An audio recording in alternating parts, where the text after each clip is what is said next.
এই সেই ভাইরাল ওয়াজ আসলে শুনলে কিন্তু কলিজা একবারে ছাড়খার হইয়া যায়। আসলে আমরা একবার শুনি এবং ভালো লাগলে শেয়ার করি। গরিব হয়ে গেলে ভালোবাসা থাকে না, অসুস্থ হয়ে গেলে ভালোবাসা থাকে না। চোখের কোনায় যদি ময়লা হয় তো বান্ধবী তাকায় না, তোর চোখের কোনায় ময়লা।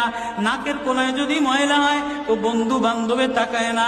এখানে যদি একটা ফোড়া হয় তো বন্ধু বান্ধবী তাকায় না। ভালোবাসা মিলান হয়ে যায়, অভাবে পড়লে ভালোবাসা মিলান হয়ে যায়, অসুস্থ হয়ে গেলে ভালোবাসা মিলান হয়ে যায়।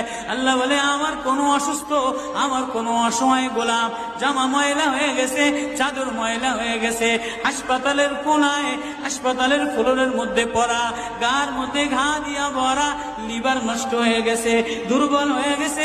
ওইখানে ডাক্তারও তার দিকে তাকায় না, ধনীরা তার দিকে তাকায় না, এমপিরা তার দিকে তাকায় না, কোনো মুফতিও তাকায় না, কোনো পীরেও তাকায় না, পীরেও গরিব মানুষের দিকে তাকায় না।